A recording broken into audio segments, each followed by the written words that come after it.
Hello everyone, I'm Dhany Boie Suñga, and in this video I'm going to discuss about the Chapter 11, which is the other accounting issues in Lessee Accounting. So before we proceed, let us first know the objectives for this topic. So first, we have to learn to measure the lease liability in case of an extension option. So ano nga ba yung mga steps at kailangan gawin when in case na nagkakaroon tayo ng extension option sa lease liability. Then next, we need to know that to measure the lease liability when this contains variable payments. So once na kapag ang lease liability ay variable payment yung pinag-uusapan, paano siya i-measure? Paano nagbabago yung kanyang payment, yung value, and so on. So, the third objective is to identify a lease modification that is accounted for separately. So, ano ba itong sinasabing lease modification na to? Ano yung mga kailangan i-identify? Ano yung pinagkaiba nito sa ano yung mga under netong lease modification? So, 4 is to know the recognition of a lease modification relating to extension of lease term, decrease in scope of lease, and change in rental payments.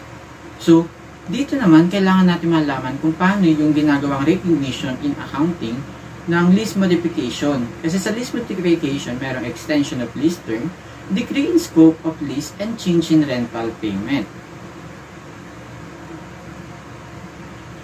So, let us now first know what are the accounting issues na ating itatakil dito sa video na to. So, ang mga other accounting issues na ma-discuss natin dito ay una ay ang extension option, then the variable payments, then extension of lease term, decrease in scope of lease term, and change in rental.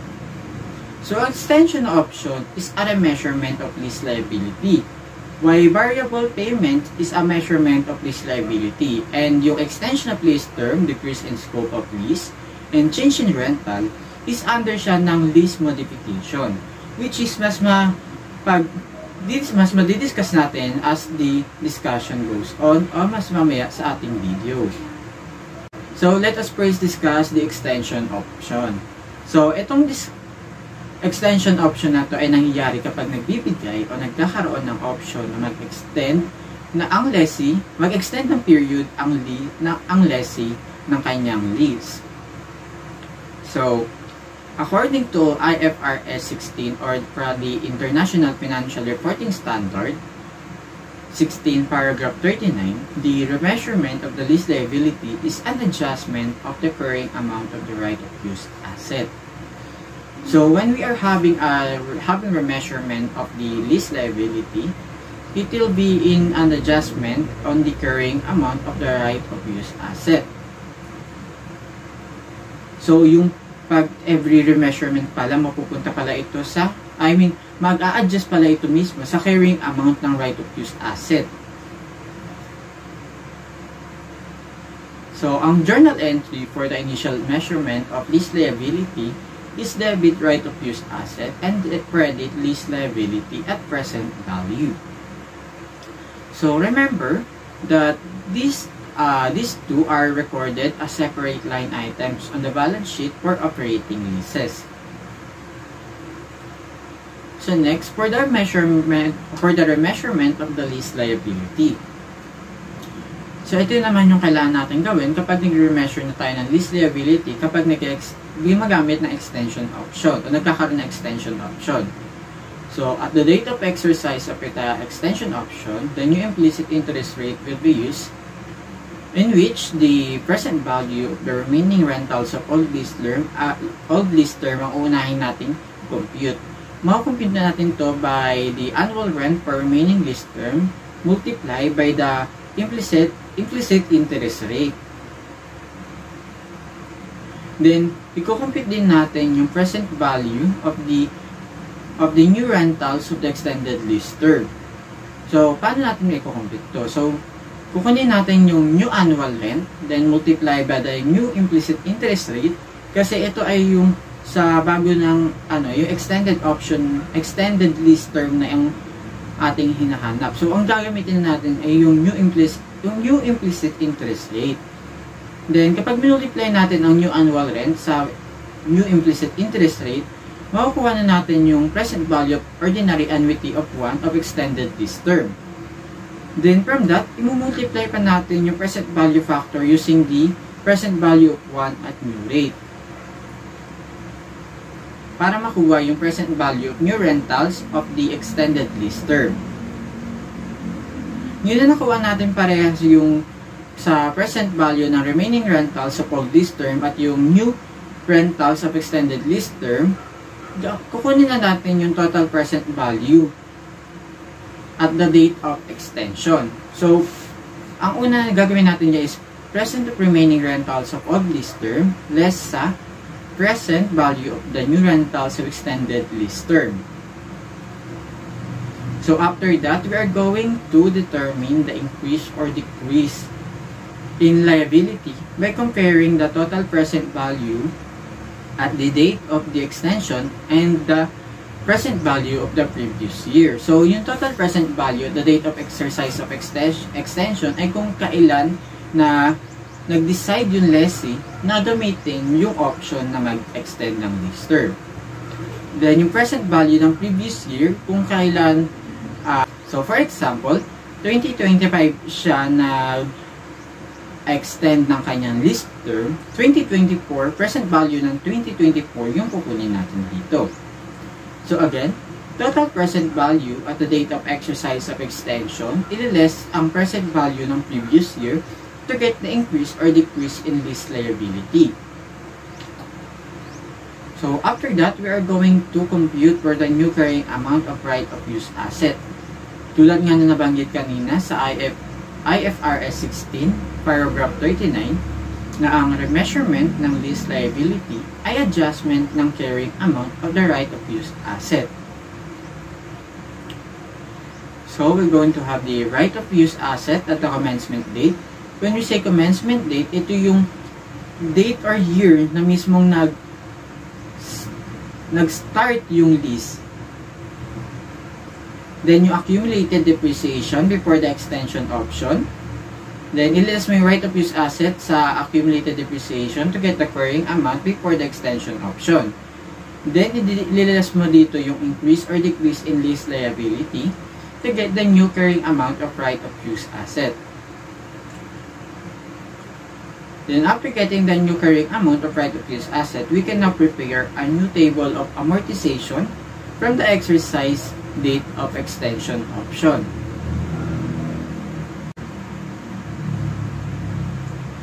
So para mas maintindihan natin ang extension option, let us go with the illustration. So an entity entered a lease of building on January 1, 2021 with the following information. Annual rental payable at the end of each year, 500,000. Lease term, 5 years. Useful life of building, 20 years. Implicit interest rate of 10%. And a present value of an ordinary annuity of 1 at 10% per 5 periods is 3.791. The lease contained an option for the lessee to extend for a further 5 years at the commencement date. The exercise of the extension option is not reasonably certain after 3 years on January 1, 2024. The lessee decided to extend the lease for a further 5 years. So we're gonna have a new annual rental payable at the end of each year, 600,000. New implicit interest rate of 8% and the present value of ordinary annuity of 1 at 8% for 5 periods, which is 3.993. And the present value of 1 at 8% for 2 periods is 0.857. And the present value of an ordinary annuity of 1 at 8% for 2 periods is 1.783. So, balik tayo sa first part. Ang sabi dito, yung entity ay nag-enter ng lease of building noong January 1, 2021. So, yung commencement date dito is January 1, 2021. Ang annual rental payable ay 500,000. Ang original lease term ay 5 years lang. With the useful life of building na 20 years at implicit interest rate of 10%. So, ang sabi rito, mayroon siya extension option to add 5 years from at the start of the commencement date. So, after 3 years, on January 1, 2024, the lessee decided to extend the lease to extend the lease for further 5 years. So, January 1, 2024 pa lang siya nakapag-decide na i-extend o gamitin yung extend option na meron siya para i-extend yung lease niya for another 5 years. So, from January 1, 2021 to December 31, 2023, ayun yung hanapan natin ng initial measurement.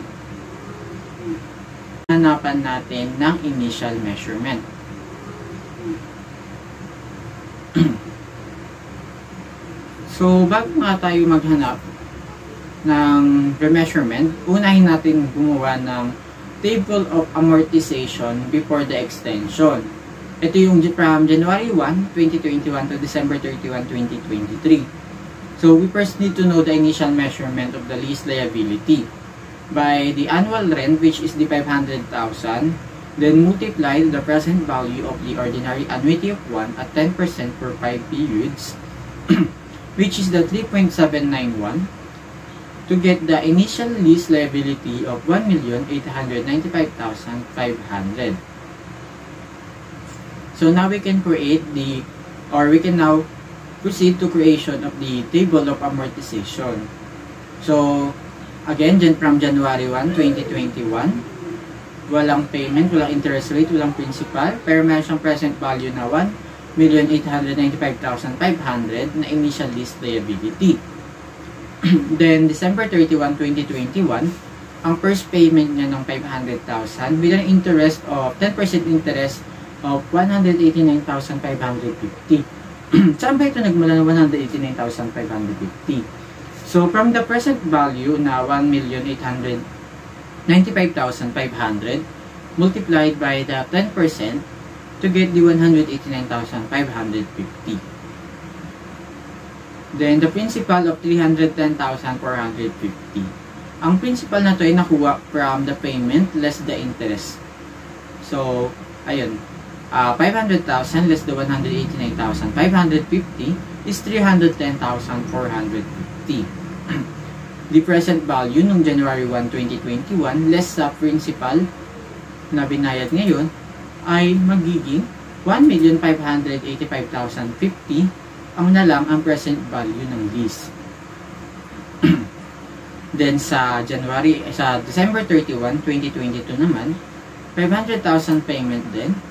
Then ang magiging interest rate ay 10% pa rin, pero ang magiging interest value for the year of 2022 will be 158,505 mula sa present value ng last year multiplied by 10%. Then, ang principal value is 500,000 less the interest of the 158,505, which is the 341,495. Then, yung present value nung last year ay ililess dito sa principal to get the 1,243,555 na present value for the year 2022. So, for December 31, 2023, magkakaroon ulit siya ng payment na another 500,000. Then, ang interest niya for this year will be 124,355. Then, the principal is the 375,645. So, yung present value last year ay ililess yung principal sa present value last year to get the new present value for 2023, which is the 867,910. So, now na meron na tayo table of amortization, pwede na tayo mag-proceed to journalize the transaction for 2021. So, ang journal entry nung January 1, 2021 is yung sa initial entry natin ng pag-entered ng entity sa lease ng building is the debit right of use asset 1,895,500. Yan yung initial lease liability na kinumpute natin kanina. Then credit lease liability of 1,895,500. Then, on December 31, 2021, magmamaterialize na yung interest expense na 189,550 and the lease liability of 310,450 na nabawas na dahil nagbayad na tayo. Then, yung cash na binayad natin ay 500,000. Then, magkakaroon din tayo ng journal entry for the depreciation ng building.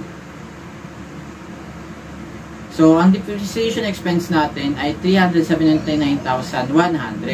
Ito ay nagmula sa initial lease liability na 1,895,500 divided by 5 years. So, debit depreciation expense of 379,100 and the credit accumulated depreciation of 379,100. After that, we are now going to the remeasurement of the lease liability. So, ang una natin kukunin ay yung 2 periods na lang dahil yun na lang ang natitira sa lease term. Dahil natatandaan natin, from 2021 to 2023 ay hindi siya nag-decide na magamit niya option na mag-extend ng lease. Ginamit niya ito sa 2024 pa. So, yung unang 3 periods na yun ay nag-expired na. So, ang kukunin na lang natin na remaining rental lease ay yun sa 2 periods. Kasi original lease term niya ay 5 years. So, to get the present value of the remaining rentals of the old lease term to January 1, 2024, the annual rental of 500,000 multiplied to the present value of ordinary annuity of 1 at 8% for 2 periods, which is the 1.783 to get the 891,500. Ito yung present value of remaining rentals of all lease term. So now we're going to proceed to get the present value of rentals of extended lease term. So, the new annual rent na sinabi dun sa part 2 is 800,000. Then, multiply ito sa bagong implicit rate na present value of ordinary annuity of 1 at 8% for 5 periods, which is the 3.993 to get the present value on January 1, 2026 na 2,395,800. Then, i-multiply pa natin yung present value of 1 at 8% for 2 periods na 0.857 sa present value nung January 1, 2026 to get the present value of rentals of extended lease term na 2,053,200. Then, the present value of remaining rentals of old lease term less the present value of rentals of extended lease term, so 891,500 less the 2,053,200 is the total present value January 1, 2024 na 2,944,700. Then from the total present value ng January 1, 2024, ililess natin yung present value nung December 31, 2023, which is 867,910 to get the increase in lease liability for January 1, 2024 na 2,076,790. Now that we have the increase in lease liability, we're now going to calculate for the new carrying amount of right of use asset. So, 379,100 na annual depreciation kung tatandaan natin. So, ang right of use asset ng January 1, 2021 ay 1,895,500, yung initial lease liability. Then, accumulated depreciation na 1,137,300. Nakuha ito mula sa annual depreciation na 379,100 multiplied sa 3 years. Kasi 3 years yung nagamit o nag-expired na. Then, ililess mo yung accumulated depreciation sa right of use asset. So, 1,895,500 less the 1,137,300. We're going to have the carrying amount for December 31, 2023, 758,200. So, yung increase in lease liability, January 1, 2024, dahil increase ito, i-add natin ito sa carrying amount. So, yung carrying amount nung December 31, 2023, 758,200. Then, the carrying amount the increase in lease liability for January 1, 2024 na na-compute natin sa kanina ay yung 2,076,790. So, pag in-add natin, makukuha na natin yung new carrying amount of right of use asset for January 1, 2024, which is the 2,834,990. And the journal entries for 2024 will be to measure the lease liability on January 2024, the debit right of use asset, 2,706,790. Ito yung increase in lease liability. And credit lease liability of 2,706,790. Ito yung matatandaan mo, yung increase in lease liability, ito yung sa kinumpute natin kanina. So, ang increase in lease liability ay addition sa carrying amount of the right of use asset. Kaya, kailangan natin itong i-journalize for 2024. Then next, magkakaroon tayo ng journal entry for the record for annual rental on December 31, 2024. So, yung debit interest expense of 235,576 and debit lease liability 264,424 kasi yun yung binayad natin o nabayaran natin. Mababawas na siya sa lease liability na dapat nating babayaran. Then, credit for cash na 500,000. Then, magkakaroon din tayo ng journal entry to record the annual depreciation based on carrying amount. So, i-debit natin dito ay debit depreciation 404,999 and credit accumulated depreciation of 404,999. So, paano ba nakuha itong 404,999? So, ito ay nagmula dun sa 2,834,999 divided by sa 7 years na, di ba yung 2,834,999 yun na yung bagong carrying amount ng right of use asset. Then, bakit 7 years? Kasi diba, ang original lease term natin ay 5 years. Then, nag-extend siya ng 5 years, ay 10 years yun. Pero, nag-expired na yung 3 years from 2021 to 2023. Kaya, magiging 7 years na lang. Kaya, 2,834,990 divided by 7 years, magkakaroon tayo ng depreciation of annual depreciation of 404,999. So now, after that, we can now create the new table of amortization for the extended lease term. Now, let's discuss the second other accounting issue of lease term, which is the variable payments. So, these are payments made by the lessee for the rights to use the underlying asset during the lease term vary because of changes changes in facts or circumstances occurring after the commencement date other than the passage of time. Payment varies as what is stated in the lease contract. The parties, lessor and lessee, knew that there will be changes in the rental at the commencement date because it is included in the contract. So it is included in initial measurement and measured at present value. So here in variable payment, the lease payment varies during the lease term.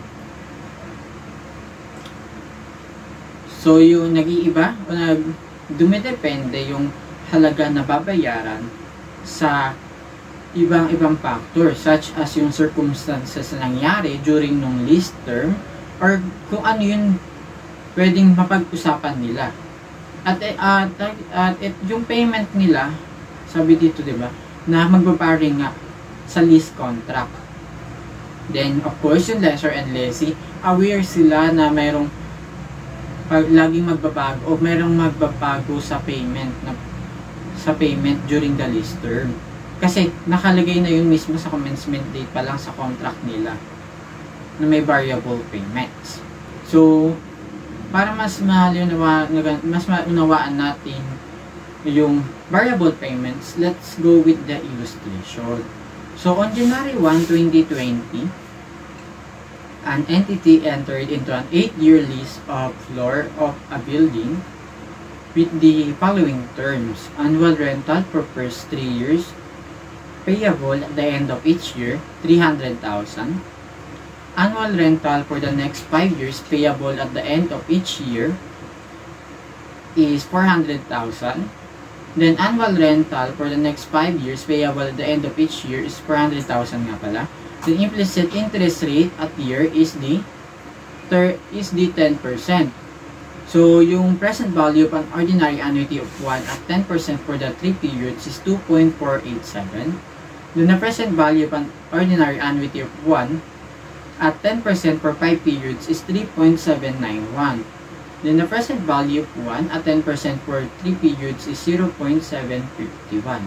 So now we're going to compute for the annual rent for the present value for the January 1, 2021. So annual rental for the first 3 years is 300,000 multiplied sa present value of ordinary annuity of 1 at 10% for 3 periods na 2.487 to get the present value for January 1, 2021, 746,100.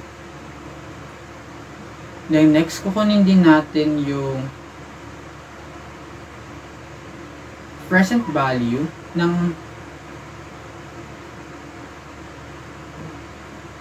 so yung sa annual rental for the next 5 years naman yung kukunin natin. So di ba annual rental for the next 5 years is 400,000. Then the present value of ordinary annuity of 1 at 10% for 5 periods is 3.791. Then pag multiply mo yun, magkakaroon tayo ng 1,516,400.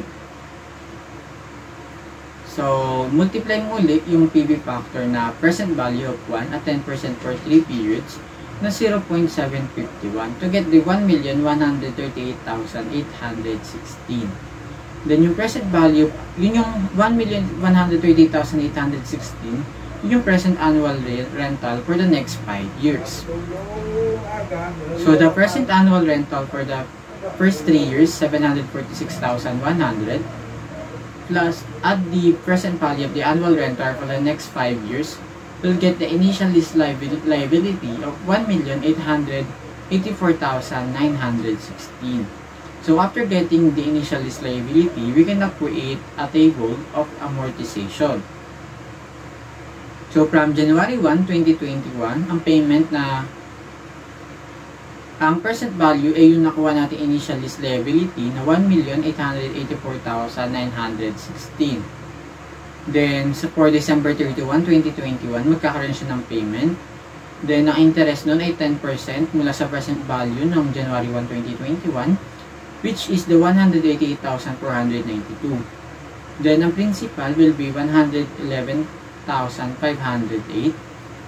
Then, magkakuha tayo ng present value for 2021 at the end of 2021 na 1,773,408. Then for the December 31, 2022, 300,000 uli yung kanyang payment. Ang magiging interest naman, 10% interest naman nun ay yung sa present value last year na 2021 na 177,341. So magiging principal nun ay 122,659. And the present value for 2022 will be 1,650,749. Then for December 31, 2023, the payment will be 400,000 with the interest of the 165,075. At ang principal nun ay 134,925 and a present value of 1,515,824. Then for December 31, 2024, ang payment niya ay laging 400,000 na hanggang 2028. So 2024, interest rate niya na nun ay magiging 151,582.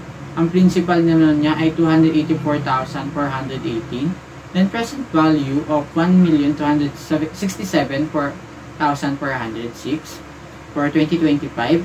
Payment niya ay 400,000. Then may interest siya ng 126,741. Then ang principal ay magiging 273,259. And the present value for the year 2025 is 994,147. Then for 2026, may payment niya ay 400,000. Then ang interest niya na lang ay 99,415. Then ang principal for that year 300,585. At magkakaroon na siya ng present value na 693,562. Then for year 2027, ang babayaran niya uli ay 400,000 with the interest of 69,356. So ang magiging principal 330,644 at ang magiging present value for the year 2077 ay 362,918. So for year 2028, ito yung final payment niya. Dito na mag-expired ng tuluyan yung kanyang lease. Ito ang payment niya dito ay 400,000 with the interest of 37,082 and principal of 362,918. At wala na siyang present value. And so, magkakaroon pa na tayo mag-journal entries for 2021 will be debit right of use asset 1,884,916 and credit lease liability of 1,884,916. Then magkakaroon din tayo ng interest expense, debit interest expense 188,492, lease liability of 111,508 and credit cash na 300,000. Ito yung sa payment niya for that year. Then depreciation ng kanyang lease na debit depreciation na 235,615. Then accumulated depreciation of 235,615. Ito ay nagmula sa 1,884,916 multiplied sa 8 years. So the depreciation is based on the lease term of 8 years because there is neither a transfer or a transfer of title nor purchase option. So now let's discuss the lease modification. So according to IFRS 16 or the International Financial Reporting Standard 16 paragraph 44 provides that the lessee shall account for the lease modification as a separate lease under the following condition. The modification increased the scope of the lease by adding the right to use one or more underlying asset, the rental for the lease modification increase by an amount commensurate with the increase in scope and equivalent to the current market rental. So here in lease modification, ang lessee ay accountable sa lease modification o yung binago sa inuupahan or narerentahan bilang hiwalay na lease doon sa nauna. So dito yung lease ay lumalaki o nadagdagan ng asset. So let's discuss yung unang lease modification, which is the extension of lease term. So ang extension of lease term, ito yung since the modification of lease here involves change in lease term, then yung implicit interest rate will be used as stated in IFRS 16 paragraph 40. Then in initial measurement at present value and subsequent measurement at amortized cost AC, and at the date where there is an amendment to extend the original lease term, a new lease liability will be computed at present value. Then the carrying amount of the lease liability before modification will be compared with the new lease liability due to extension of reduction of the lease term to get the change in increase or decrease in lease liability. Then a revised amortization schedule will be prepared. So ang extension of lease term ay para lang siya nung sa extension option. Pero may pinagkaiba lang na konti. Kasi yung dito, yung present value of new lease liability will be deducted. The carrying amount of the old lease term will be deducted to the present value of the new lease liability. Samantalang yung sa extension option, present value parehas ng new lease liability pati ng bagong pati nung old lease term ang ginamit. So, para mas maintindihan natin ito, extension of lease term, let us try the illustration. So, on January 1, 2021, an entity entered into a lease for office space with the following information. So, annual rental payable at the end of each year beginning December 31, 2021 na 200,000. Lease term ay 5 years. Implicit rate in the lease is 9%, and the present value of ordinary annuity of 1 for 5 periods at 9% is 3.89. On January 1, 2023, the entity and the lessor agreed to amend the original lease by extending the lease term by 3 more years with the following information. So, annual rental payable at the end of each year beginning December 31, 2023 na 200,000. Ang new implicit rate ay 11% at ang present value of an ordinary annuity of 1 at 11% for 6 period is 4.231. So una, ang kukunin natin ay yung present value of the lease liability on January 1, 2021. So annual rent of 200,000 multiplied sa present value of ordinary annuity of 1 at 9% for 5 periods na 3.890. To get the present value of the lease liability on January 1, 2021 na 778,000. Ito na rin yung initial lease liability. So, gagawa na tayo ngayon ng amortization schedule for 2021 to 2022. So, January 1, 2021, ang lease liability niya ay yung 778,000. Then, to December 31, 2021, magkakaroon siya ng payment of 200,000 with an 9% interest of 70,020 and the principal of 129,980. Then, ang magiging present value na lang for December 31, 2021 ay 648,020. So, for December 31, 2022, magkakaroon ulit siya ng payment na 200,000 at ang interest nun, ang 9% interest ay 58,322. Then, magkakaroon siya ng principal na 141,678 at ang magiging present value niya na lang ay 506,342.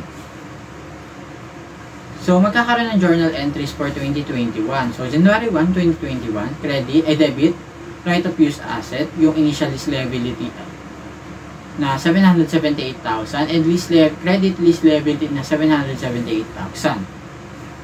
Then for December 31, 2021, ito na yung sa payment niya, o pagbayad niya ng lease, yung interest expense na binayaran niya sa debit interest expense na 70,020. Then mababawasan yung lease liability, kaya debit lease liability na 129,980. Then debit ay credit cash na binayad niya, nabawasan yung cash na entity ng 200,000. Then magkakaroon din ng journal entry for depreciation nung nilis ng entity. So 778,000 na lease liability divide by 5 years to get the 155,600. Debit depreciation expense of 155,600 and credit accumulated depreciation of 155,600. Now let's compute for the computation of new lease liability due to extension of the lease term. So yung present value of ordinary annuity of 1 at 11% for 6 periods is 846,200. Ito ay nagmula sa 200,000 multiplied by the 4.231 to get 846,200. Then, ililess natin yung lease liability at carrying amount ng January 1, 2023 which is 506,342 to get the increase in lease liability for January 1, 2023 na 339,858. So now we can create the table of amortization. So simula ito ng January 1, 2023. So ang lease liability niya rito ay 846,200. For December 31, 2023, magkakaroon siya ng payment na 200,000. Then, 11% interest rate na 93,082. And principal of 106,918. Then, ang magiging present value ng lease liability niya na lang ay 739,282. Then, for December 31, 2024, ang payment niya pa rin is 200,000. Then, 11% interest rate of 81,321. Ang principal ay 118,679. At ang lease liability niya ay 620,603.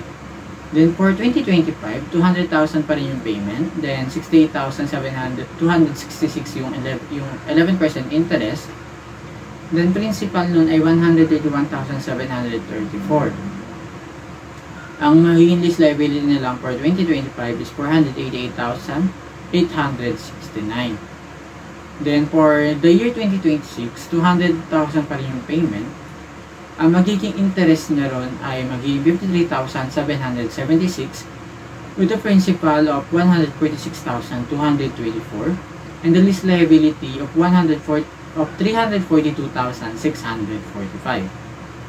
So, for the year 2027, 200,000 payment, interest rate, ang interest niya for that year will be 37,691 with a principal of 162,309 and the remaining lease liability will be 180,336.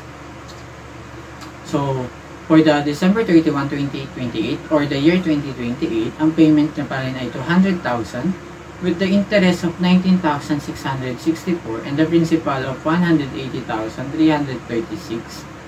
Then, magkakaroon na siya, mabawalan na siya ng lease liability. So, ang maging journal entries for 2023 is January 1, debit right of use asset na 339,858 and credit lease liability na 339,858. Then, on December 31, 2023, ito na yung sa pagbayad niya for that year. Magkakaroon siya ng debit interest expense na 93,082. Ang binayaran niya na lease liability, debit lease liability, 106,918 and credit na cash for 200,000. Then, at the same date, December 31, magkakaroon din tayo ng journal entry for depreciation ng lease. So, depreciation 134,443 and accumulated depreciation of 134,443. So, now let's go with the modification or decrease in scope of lease. So, according to IFRS 16, paragraph 46, a gain or loss should be recorded as a result of the partial termination of this term of the lease. So, if the decrease in carrying amount of the lease liability is higher than the decrease in the carrying amount of the right of use asset, the difference is a termination gain. So, kapag yung decrease na in carrying amount ng lease liability ay mas malaki kumpara sa decrease in the carrying amount ng right of use asset, ito ay tinatawag na termination gain o magkakaroon ng termination gain, yung difference. So, kung ang decrease naman in carrying amount of right of use asset is higher than decrease in carrying amount of the lease liability, the difference is a termination loss. So, kapag yung decrease in carrying amount of lease liability ay mas maliit compared sa decrease in carrying amount of right of use asset, then yung difference nila ay ang tatawaging termination loss o magkakaroon ng termination loss. So, in increase in scope of the underlying asset, magkakaroon tayo ng it will be treated separately and the previous record will not be affected. Pero kapag decrease in scope of underlying asset, the previous record will be affected. So when undergoing a lease modification, we determine the change, increase or decrease in liability. So lease liability, new at present value, less the lease liability old at carrying amount to get the increase or decrease in lease liability. Then, meron din, there will be also a revised amortization schedule. So, now let's go on to the last lease modification, which is the change or increase or decrease in rental payment. So, to determine the change, increase or decrease in lease liability, ang pag-compute ay lease liability new at present value pa rin, less the lease liability old at carrying amount, to get the increase or decrease in lease liability. So, to determine the increase or decrease in the carrying amount of the right of use asset, yung cost of right of use asset, ililess natin yung accumulated depreciation to get the carrying amount. Then, yung na-compute natin na increase or decrease in lease liability ay i-add or isusubtract natin sa carrying amount to get the new carrying amount of right of use asset. Then, after that, gagawa na tayo ng bagong amortization schedule o mag-prepare na tayo ng bagong amortization schedule. So, hanggang dito na lang ang aking discussion for chapter 11. So, I hope na marami kayong natutunan and maraming salamat sa panonood.